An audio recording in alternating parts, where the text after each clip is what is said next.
From the All Indiana Podcast Network, this is the News 8 Daily 8. Now, the latest news. Kylie Conway has the latest news. The top headlines. News you can use. Please stand by. Sponsored by LCS Heating and Cooling. Now, here's Wish TV's Kylie Conway. Hi, this is Kylie Conway, and this is the News 8 Daily 8 for Wednesday, June 16th.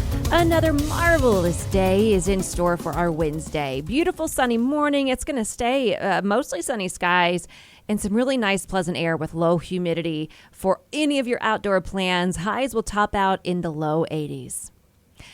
Okay, so around 3 o'clock this morning, a business alarm went off in the IUPUI area. It was around 10th and Indiana. So when police got there, so somebody called to report something suspicious. When police got there, they found what looked like a suspicious package of some kind. So the whole perimeter was marked off. Traffic was rerouted. The bomb squad was called in along with the EOD, that is the Explosive Ordnance Disposal Team. However, a couple hours later, around 6 o'clock this morning, police realized that it was simply a temporary drive-thru sensor that somebody had rigged to replace one that went out at the restaurant. It was a Donato's Pizza there in the area, and it does somewhat resemble a pipe bomb. We have video of it on wishtv.com. Police say that the sensor was just a cheap, quick fix to the original sensor that was there. So that sensor is what drivers trigger in order to alert an employee there in the restaurant that somebody is waiting to order or pick up food. So quite an interesting development as the morning unfolded. You never know how those things are going to go. And this morning it was certainly some good news that we heard at the end. And police said, you know what?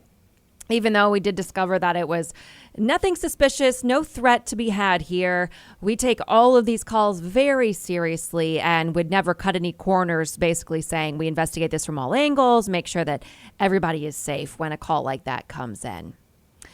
In other news, a man is dead after a police shooting in White County. It happened in Wolcott just before 9:30 last night.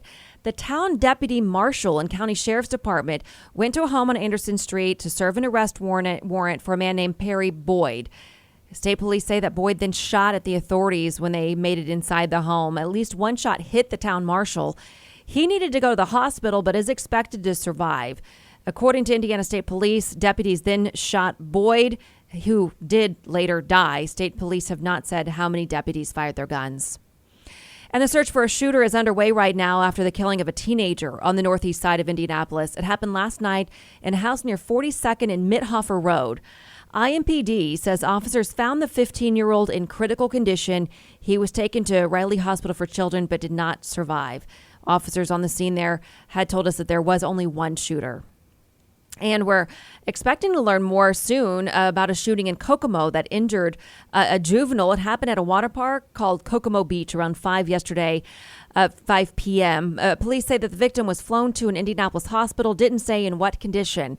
Investigators say another juvenile leaving the area with a gun has been detained. Police haven't released the ages or the names of anyone involved. 2 bus passengers are injured this morning after a vehicle ran into a charter bus on I-65 north of downtown Indianapolis. It happened just after 9 last night, just south of the 29th Street exit. So according to state police, a vehicle rear-ended the bus. The crash shut down all southbound lanes for about 2 hours.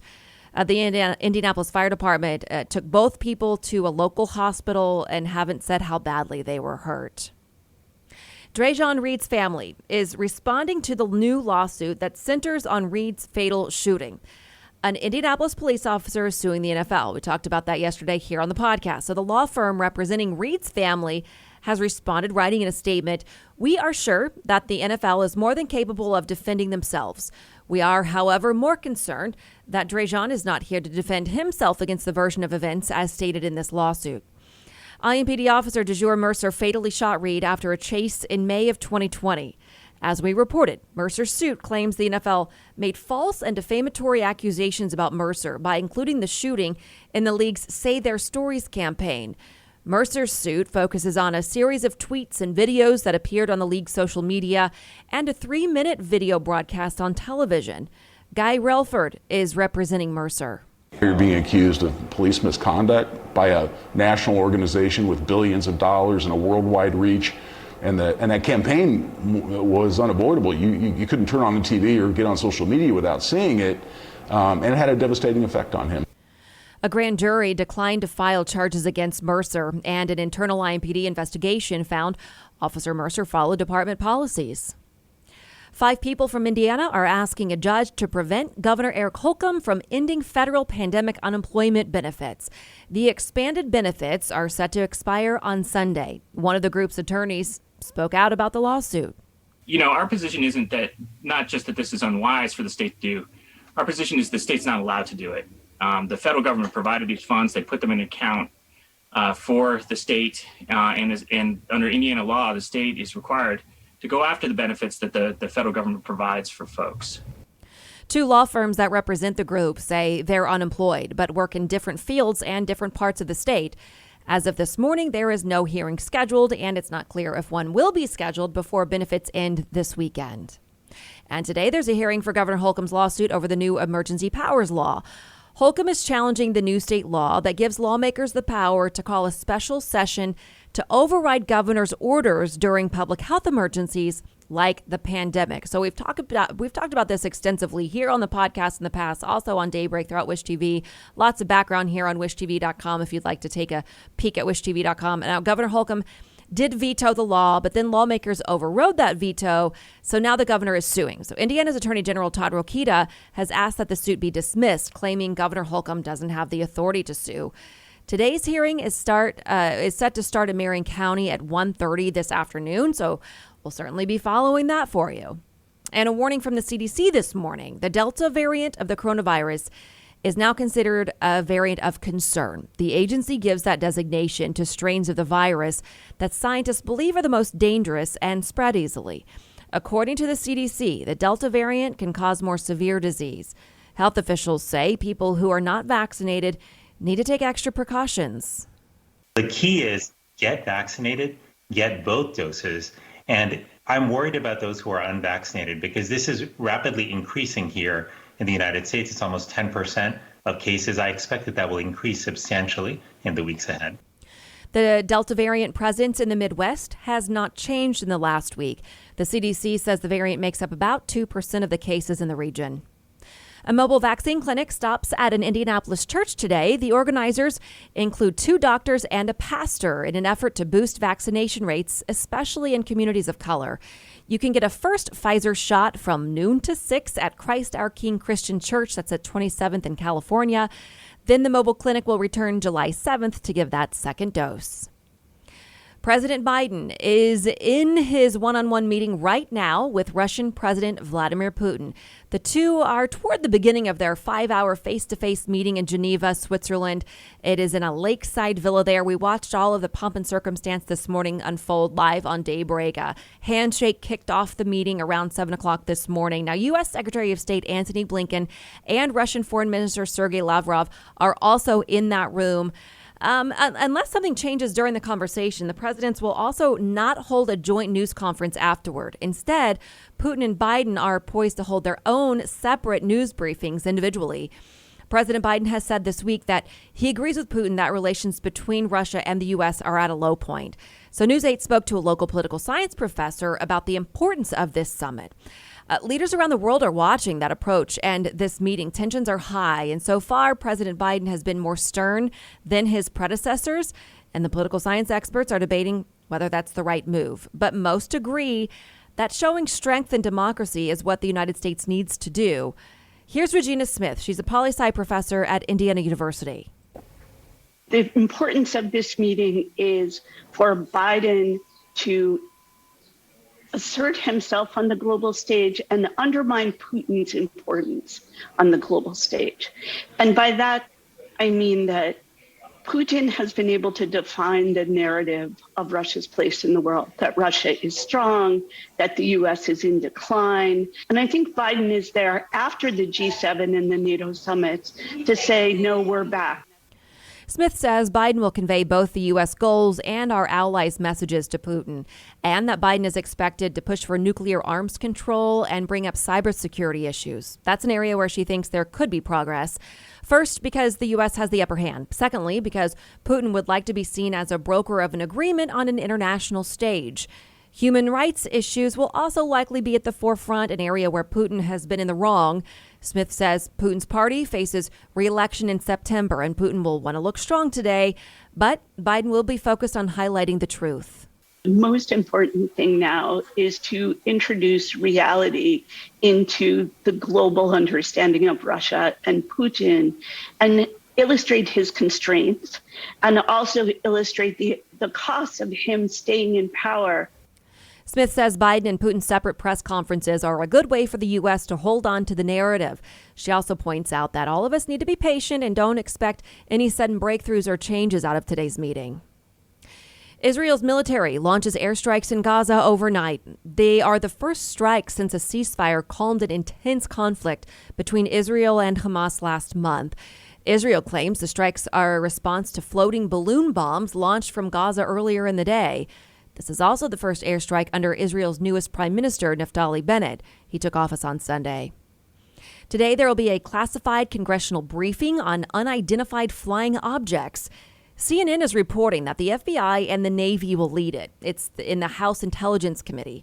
Later this month, a full congressional briefing is planned to reveal the results of years of investigations. The Defense Department has been looking into the phenomenon of UFOs for years. One program called the Advanced Aviation Threat Identification Program ran from 2007 to 2012. Some Democratic leaders are pushing forward on infrastructure plans without Republican support. Senate Majority Leader Chuck Schumer says he's meeting with the Senate Budget Committee today. He says he plans to organize votes to pass the American Jobs Plan and American Families Plan with a majority in the Senate. As of this morning, the White House is still negotiating with some senators on a smaller $1 trillion infrastructure plan. A top White House advisor says to expect an update on where talks stand sometime next week. The White House has a new plan to tackle domestic terrorism. This comes after a sweeping assessment of the January 6th insurrection. U.S. Attorney General Merrick Garland announced yesterday that the government will set up a national framework for authorities to share information. He says the new strategy will work to handle domestic terrorism from all angles. The White House hopes it will stop people involved in these activities as well as prevent groups from recruiting and mobilizing. Board members for the city market in Indianapolis are preparing to ask the city for financial help at a meeting tomorrow. Vendors inside City Market say the pandemic and downtown construction are hurting their businesses. So to help with the issue, they were offered rent relief with the expectation of paying it back once business picks up. Not everyone took advantage of that. So some vendors are telling us that they were afraid it would put the market more at risk. They say the real key to success is sticking together. We all need to act in unison, be open, all at the same time, all on the same days, act as if we're on a team. Put on a smile every day, try to get in here, every day possible, and be there for your customers.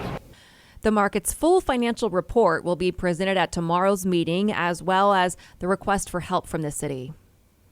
Today, affordable produce that is locally grown will be available in Indianapolis. Indigo's Food in Transit farm stand is returning for a fourth year. The program allows bus riders to buy fresh produce at the Julia M. Carson Center on Washington Street. Indianapolis Mayor Joe Hogsett and other city leaders will announce more details this afternoon at 1 o'clock. In Washington, a bill that would establish Juneteenth as a federal holiday is on its way to the House. The Senate unanimously passed the bill last night. It designates June 19th as Juneteenth Independence Day. It's in recognition of the end of slavery in the southwestern states 156 years ago. The bill will now go to the president's desk if it passes in the House. And the Indianapolis Public Library is hosting a virtual book fest and Juneteenth celebration. The library's Center for Black Literature and Culture is hosting the event. It's a free webinar featuring local authors and entertainers. The event's scheduled for this Friday night from 6 to 8. You can register online. If you'd like to do that, just grab your phone, go to wishtv.com right now. The story is under the As Seen on Wish TV section. Riley Hospital for Children is the Midwest's best hospital for children's heart care. That's according to the 2021-22 Best Children's Hospitals ranking from U.S. News and World Report. The hospital earned a national ranking in 9 pediatric specialties. Its urology program placed 3rd in the nation, cardiology and heart surgery placed 5th, and according to IU Health, that makes Riley Hospital Indiana's only nationally ranked children's hospital. And now to business headlines. 2021 is turning into a record-breaking year for Father's Day. It's according to a survey by the National Retail Federation. It says spending on gifts for dad will hit $20.1 billion. That could beat last year's record of $17 billion. The Federation also reports that the average person will spend about $174 on dad this year. The top 3 gift categories: greeting cards, clothing, and special outings like going out to dinner. Father's Day is this Sunday. Prices of lumber have dropped from record highs, spurred by the economic reopening and potentially pointing to an eventual return to normalcy. Futures prices for lumber ended Tuesday at per 1,000 board feet, down 41% from the record of $1,711 reached in early May. Futures have declined 14 of the past 16 trading days. And now you can get your Walgreens purchases delivered via Uber Eats. Customers can order top-selling Walgreens retail items, but the pharmacy chain plans to eventually include its entire assortment of more than 20,000 products on the Uber Eats app. That means people will be able to order health and wellness items, beauty and personal care products, household essentials, and over-the-counter medications. Windows 11 leaks indicate a dramatic new look is coming soon. A set of screenshots published to Chinese social media platform Baidu reveal a softer, minimalist look. The start menu remains, but is now centered with the rest of the taskbar instead of off to the left.